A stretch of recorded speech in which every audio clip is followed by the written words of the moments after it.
환영합니다. 네, 우리 앞뒤 좌우 계신 분들에게 인사하겠습니다. 잘 오셨습니다. 네, 오늘도 말씀 가운데 크신 은혜가 있기를 소망합니다. 아멘. 여러분, 오늘 우리가 사도행전 네 번째 시간을 갖는데 이상한 점을 느끼지 못하셨습니까? 우리가 지난주에 몇 장을 살펴보았죠? 사도행전 2장 1절부터 13절까지 살펴보았습니다. 그런데 그럼 오늘은 몇 절부터 살펴보아야 돼요? 이 사도행전 2장 14절부터 살펴보아야 하는데 사실 고민이 많았습니다. 그러니까 어떤 고민이냐면 2장 14절부터 47절까지 사도행전 2장 후반부 말씀을 준비해야 되나 어떻게 해야 되나 고민이 많았는데 사실 이 본문 말씀 가지고 제가 작년 2월경에 우리가 힘써야 할 것이란 제목으로 5가지를 말했습니다. 그래서 그 본문을 그 주제를 가지고 설교할 때에 오늘 이 본문 가지고 설교를 했기 때문에 준비할 거 어떻게 할까 고민이 많았습니다만 과감하게 3장으로 넘어가야 되겠다는 좀 마음이 들어서 혹시나 나머지 부분은 작년 설교를 들어보시면 됩니다, 여러분. 그래서 이런 오해 마시고 오늘부터 이제 3장부터 한 절 한 절씩 살펴보도록 하겠습니다. 오늘 말씀 가지고 예수 그리스도 인생의 터닝 포인트라는 제목으로 말씀을 나누도록 하겠습니다. 이스라엘 백성들이 예수님께서 이 땅에 오신 이후에 예수님을 보고 놀랄 수밖에 없었습니다. 놀랄 수밖에 없었습니다. 그 이유가 뭐냐면 인간으로서는 할 수 없는 놀라운 일들을 수없이 셀 수 없이 하셨기 때문입니다. 사도행전의 저자가 누구죠? 네, 누가입니다. 이 누가가 사도행전보다 먼저 기록한 성경책이 있는데 그 성경책이 당연히 누가니까 누가복음이겠죠. 누가복음을 보시면 예수님께서 12살에 예루살렘 성전에 올라가서 선생님들과 얘기를 나누셨습니다. 지금으로 치면 초등학생이 대학 교수님하고 얘기를 나눈 것과 마찬가지예요. 전혀 소통하는 데 문제가 없었다는 겁니다. 이게 뭐예요? 인간으로서는 도저히 할 수 없는 일을 하고 계셨다는 겁니다. 또 하나 살펴보겠습니다. 누가복음 4장 40절 말씀 보십시오. 4장 40절 보시면 해질 무렵에 사람들이 온갖 병자들을 데리고 예수께 나와왔고 예수님은 일일이 그 위에 손을 얹으사 고치셨다고 말씀합니다. 온갖 병자를 한번 생각해 보세요. 정말 셀 수 없는 병자겠죠. 나병 환자, 중풍 병자, 그리고 듣지도 못한 어떤 희귀병에 걸린 사람들, 엄청난 많은 사람들이 있었을 겁니다. 그 예수님께서 어떻게 하셨다고요? 일일이 손을 얹으셔서 고치셨습니다. 병자만 고치셨습니까? 아니죠. 죽은 자도 살리셨습니다.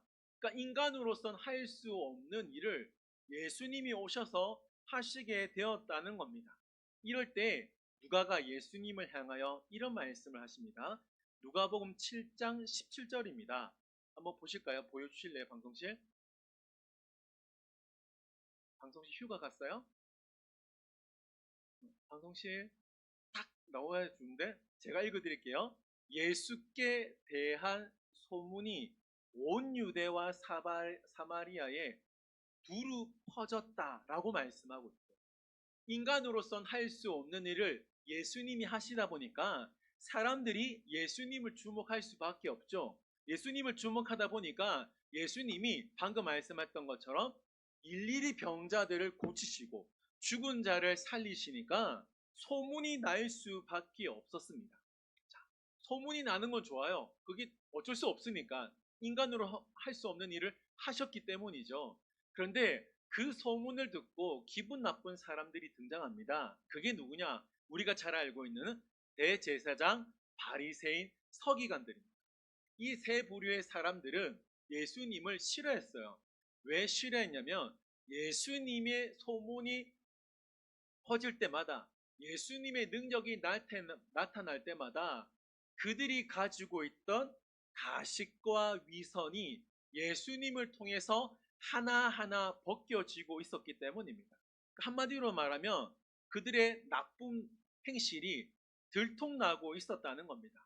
그래서 어떻게 합니까? 가룟 유다와 접선하여서 예수님을 넘길 기회를 호시탐탐 찾게 되었다는 거죠. 그래서 거짓 증인과 거짓 증거를 내세워 결국 예수님을 십자가에 못 박게 되었습니다. 자, 여러분 보세요. 온갖 병자를 고치시고 죽은 자를 살리셨던 기적의 아이콘이라고 할 수 있는 예수님이 죽었으니까 이제 뭐가 일어나면 안 돼요? 네, 기적이 일어나면 안 됩니다. 그렇죠? 인간으로서 할 수 없는 일을 예수님이 하셨기 때문에 예수님이 이제 죽었잖아요. 물론 부활하셨지만 기적이 일어나면 안 되는 거예요. 그런데 오늘 본문을 잘 보시면 예수님처럼 놀라운 기적을 베푸는 자 베드로가 등장하게 됩니다. 베드로와 요한이 기도 시간이 되어서 다른 유대인들과 더불어 예루살렘 성전으로 향하였습니다. 그들이 기도하러 가는 도중에 전혀 다른 목적을 가지고 있는 한 사람을 만나게 됩니다. 오늘 본문 2절 말씀 보세요. 우리 2절 말씀을 다 같이 읽겠습니다. 시작.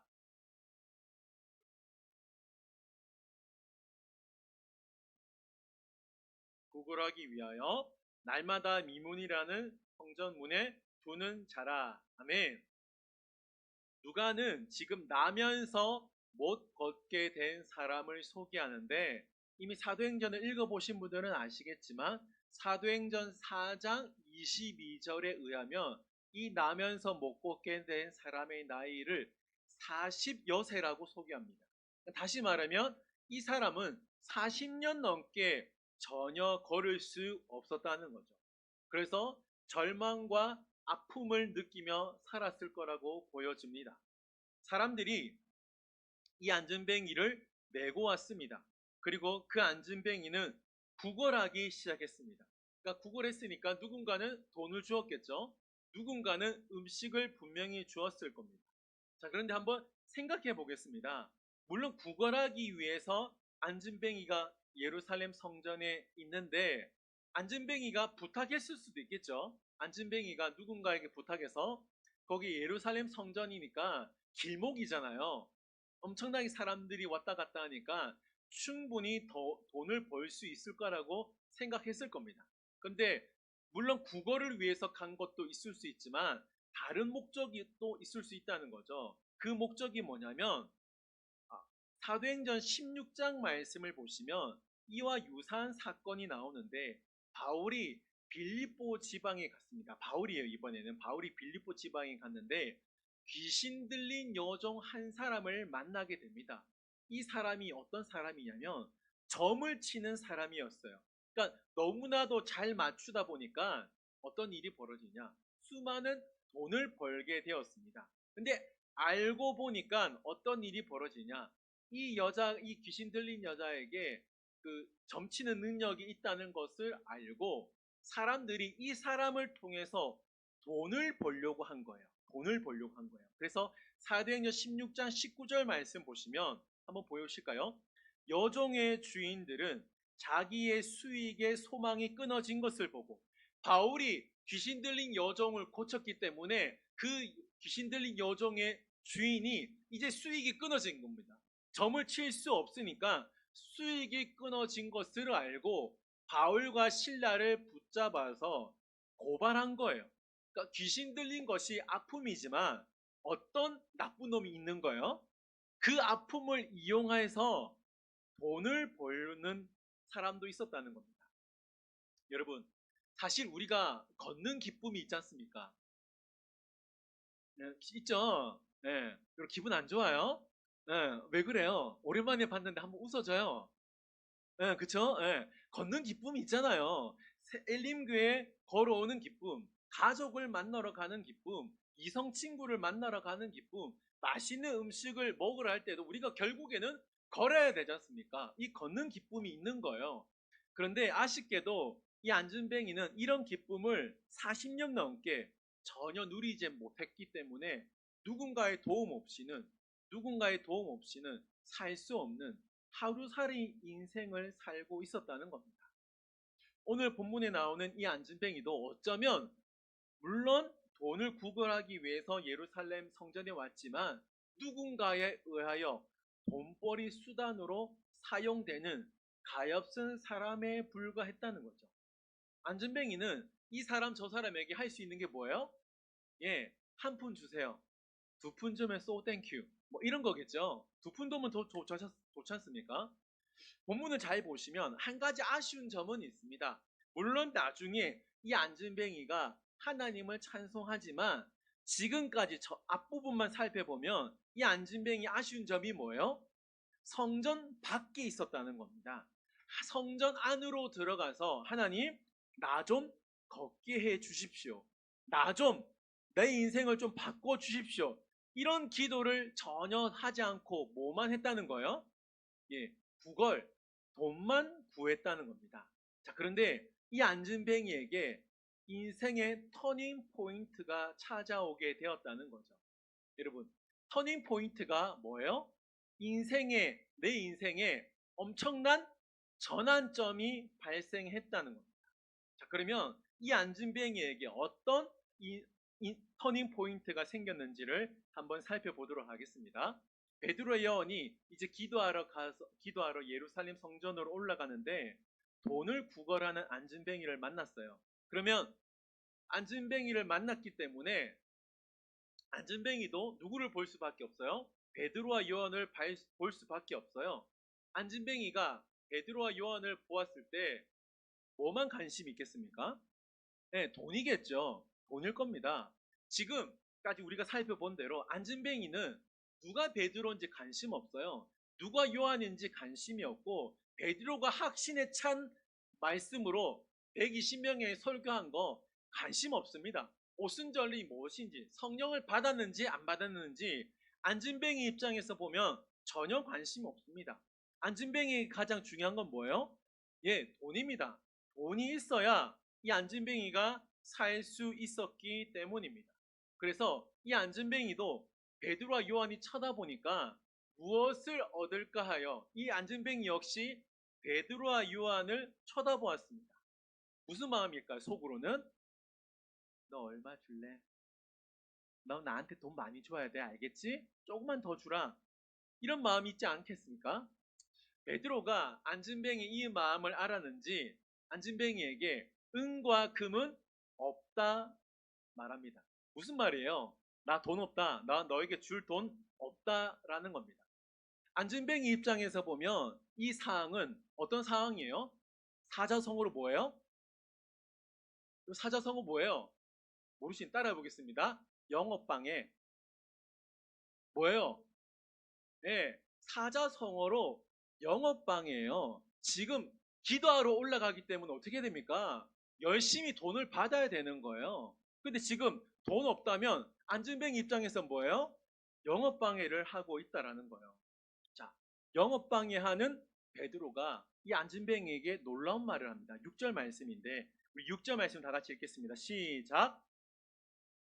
은과 금은 내게 없거니와 내게 있는 이것을 내게 주노니 나사렛 예수 그리스도의 이름으로 일어나 걸으라 하고 아멘.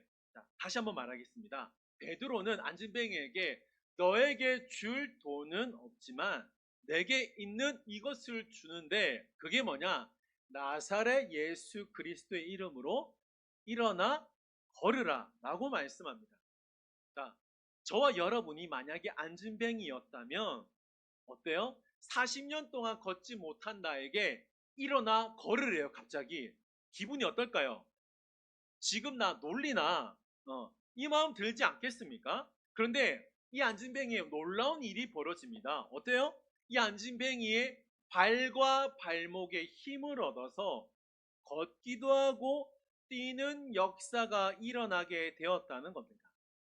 실제로 이 장면을 보았다고 생각해 보세요. 어떨까요? 진짜 세상에 이런 일이 제보해야 되지 않겠습니까? 기도하러 왔던 모든 사람들이 이 광경을 보고 놀랄 수밖에 없었습니다. 그래서 베드로와 요한을 주목하게 됩니다. 자, 12절 말씀 보십시오. 우리가 다음 주에 볼 말씀이지만 11절 말씀 보시면 베드로가 이것을 보고 백성에게 말하되 이스라엘 사람들아 이 일을 왜 놀랍게 여기느냐 우리 개인의 권능과 경건으로 이 사람을 걷게 한 것처럼 왜 우리를 주목하느냐. 자, 베드로는 지금 사람들에게 우리가 잘나서 이 사람을 걷게 한 것이 아니다라는 거예요.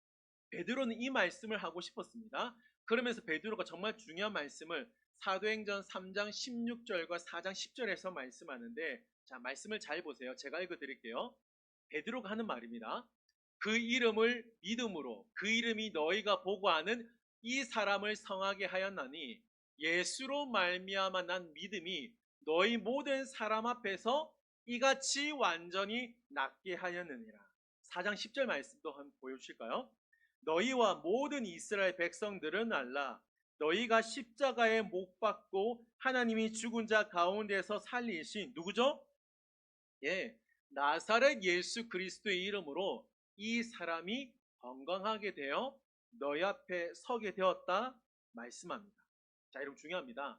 지금 베드로가 사도행전 3장과 4장 말씀을 통해 우리에게 하시는 말씀이 뭐냐면 한 번 더 따라해 보겠습니다. 예수님은 여전히 살아계신다.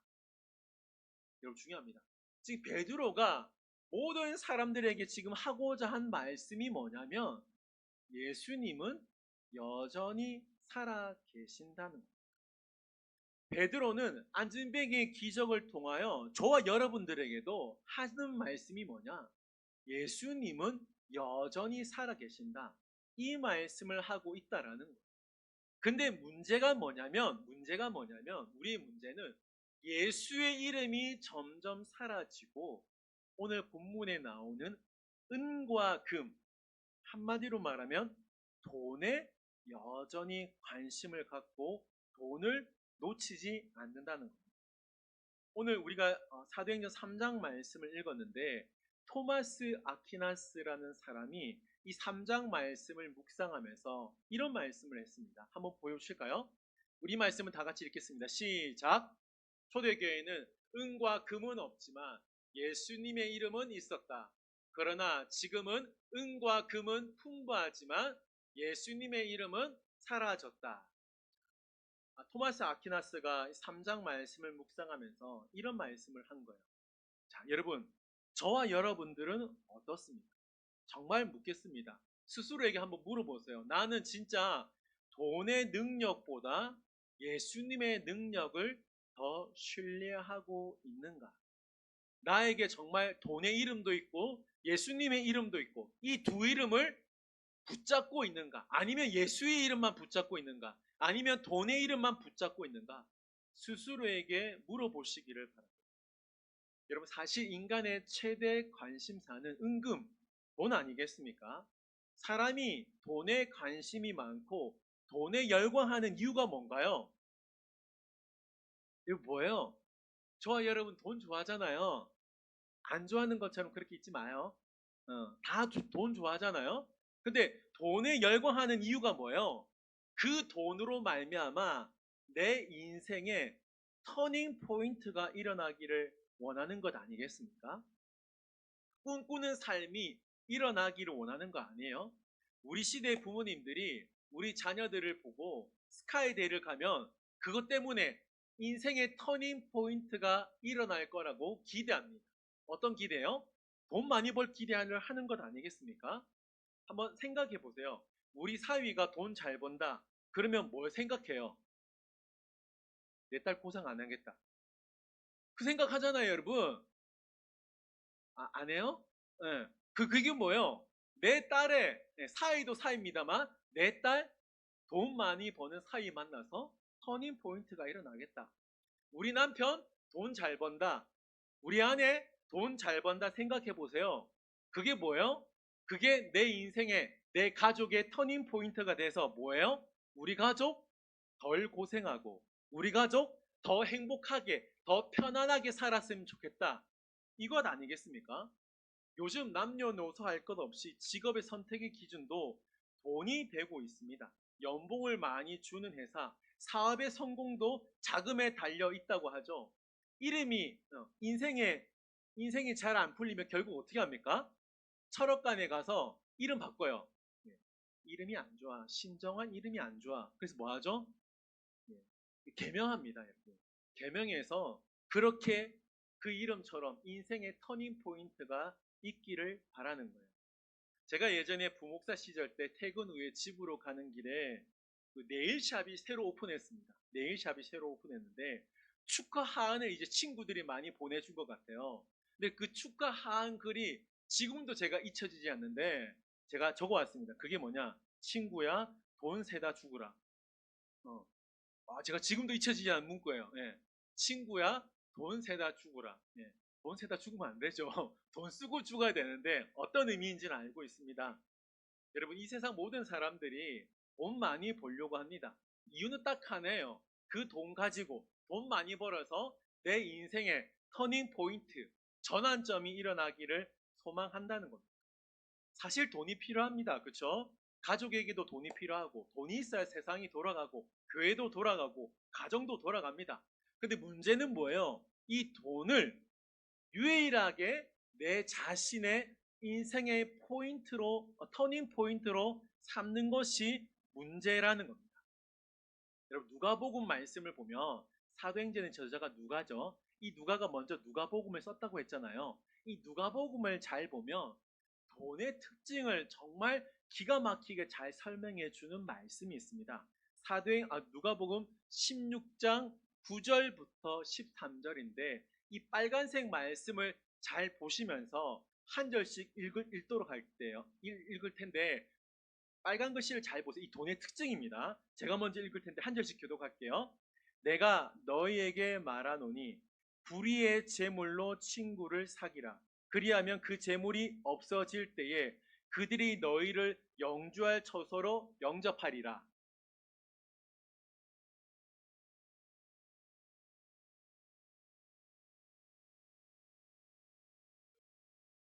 너희가 만일 불의한 재물에도 충성하지 아니하면 누가 참된 것으로 너희에게 맡기겠느냐?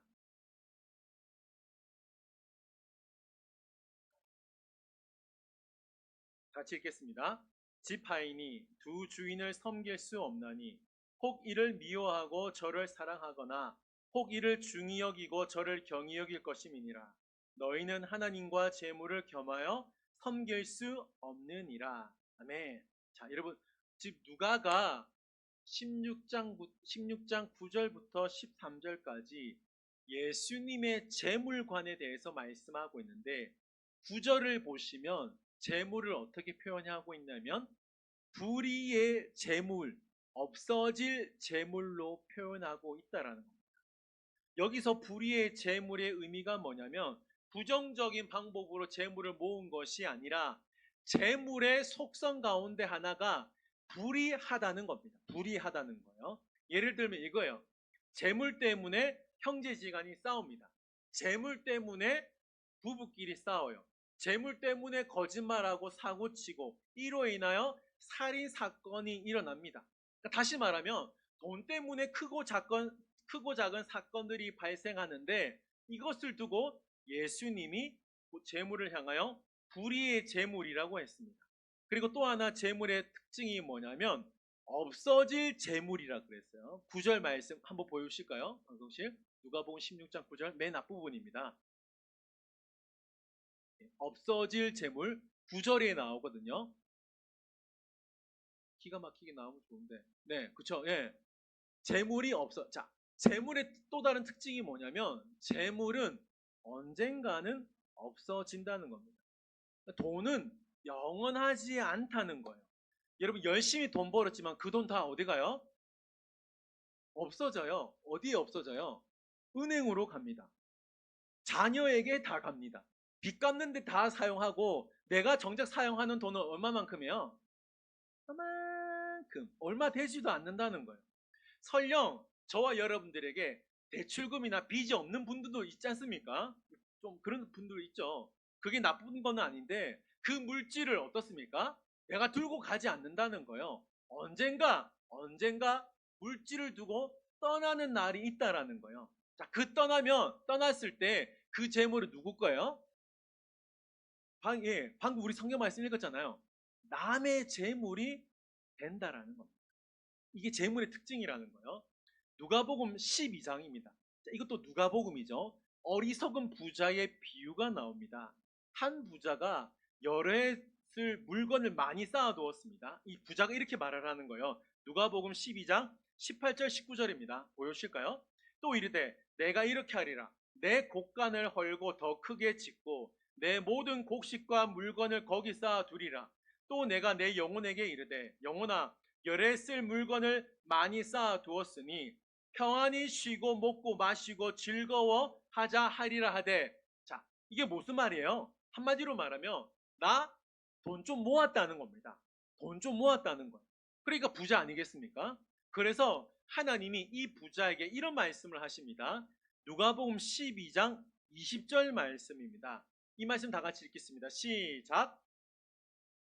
어리석은 자여 오늘 밤에 내 영혼을 도로 찾으리니 그러면 내 준비한 것이 누구의 것이 되겠느냐 하셨으니. 아멘. 자, 무슨 말이에요? 부자야, 땅에 있는 재물, 너를 위한 그 재물 아무것도 아니야. 별거 아니야. 이 말을 하고 있다라는 거예요.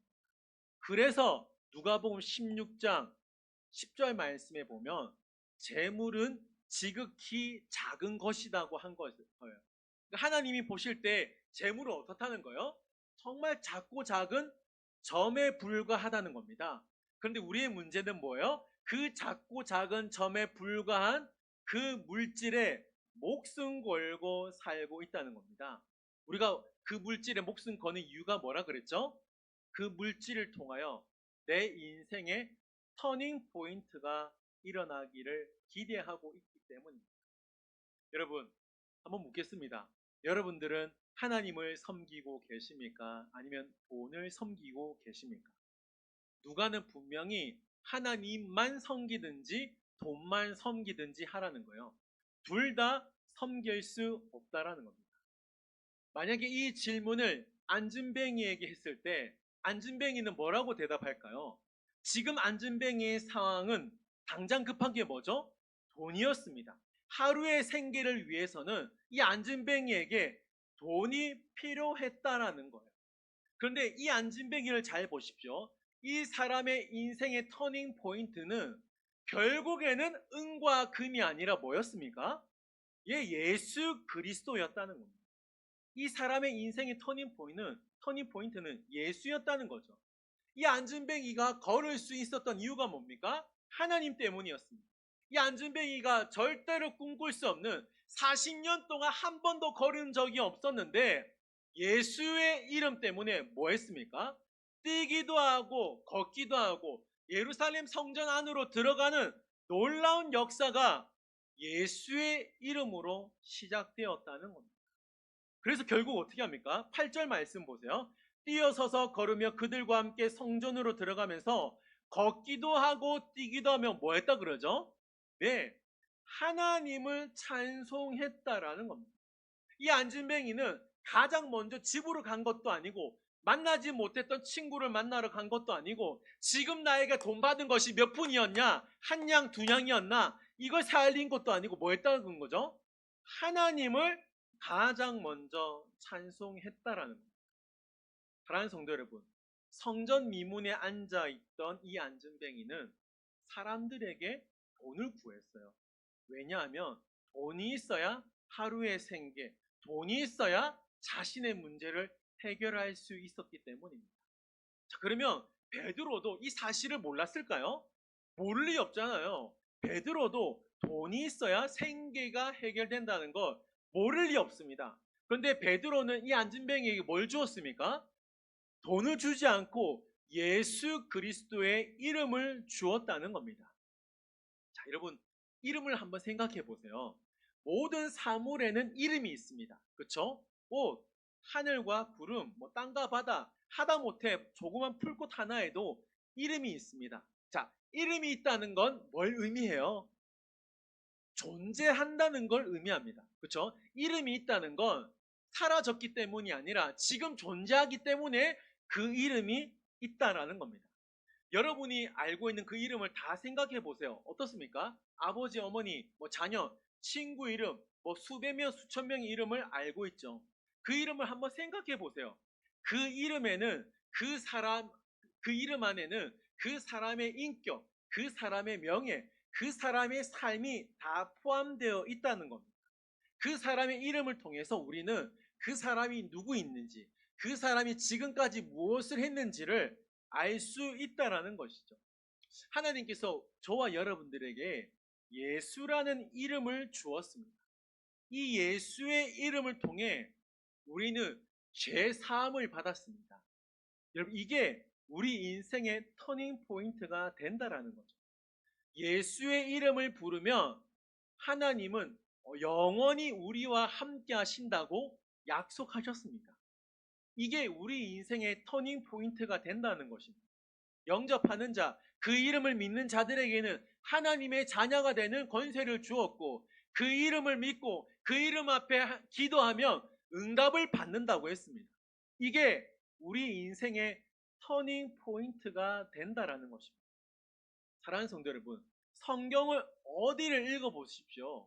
우리 인생의 터닝 포인트가 돈이라면 하나님이 뭐 했을까요? 돈 주죠. 하나님이 돈 주지 않았겠습니까? 돈을 믿으라고 하지 않았겠습니까? 그런데 하나님이 저와 여러분들에게 일관되게 하시는 말씀이 뭐예요? 주 예수 그리스도를 믿으라. 하나님을 믿으라. 이 말씀을 하고 있다는 겁니다. 이 말씀을 하시는 이유가 뭘까요? 우리 인생의 진짜 터닝 포인트는 돈이 아니라 하나님이심을 말씀하고 있다는 겁니다. 사랑하는 성도 여러분, 기억하시길 바랍니다. 돈은 우리의 하루를 바꿀 수 있어요. 돈은 우리의 하루를 바꿀 수 있지만 절대로 영혼을 바꿀 수 없습니다. 그러나 하나님은 어떻게 하시죠? 그 예수 그리스도의 그 이름 안에 우리의 영혼을 바꿀 수 있는 놀라운 능력을 그 이름 안에 주셨다는 겁니다. 그 이름을 믿는 자들에게는 놀라운 역사가 일어난다라는 거죠. 안전뱅이가 일어날 수 있었던 결국의 그 근본적인 이유는 돈이 아니라 예수 그리스도 그 이름 하나 때문에 놀라운 일이 벌어지게 되었다는 것입니다. 사랑하는 성도 여러분, 그러므로 인생의 터닝 포인트를 세상에서, 돈에서 찾지 마시고 예수 안에서 찾을 수 있는 저와 여러분들이 될 수 있기를 바랍니다. 그 이름을 붙들고 나아갈 때에 우리도 이 본문에 나오는 안진뱅이처럼 하나님만을 찬송할 수 있다라는 겁니다. 여러분, 사실 돈은 뭐예요? 우리에게 행복을 줄 것처럼 보이는 선악과에 불과합니다. 자, 여러분 중요합니다. 제가 방금 뭐라 그랬어요? 돈은 우리에게 행복을 줄 것처럼 보이는 선악과 같은 나무에 불과하다는 거예요. 그러니까 제가 방금 처럼이라 그랬어요. 같이라고도 표현할 수 있겠죠. 돈은 우리에게 행복을 줄 것 같이 보이는 선악과에 불과하다는 겁니다. 그래서 저와 여러분들에게 정말 믿음이 있다면 우리에게 행복을 줄 것 같은 돈을 구하는 것이 아니라 진짜 행복을 주시는 하나님을 찾고 구하는 저와 여러분들이 되어야 한다라는 것입니다.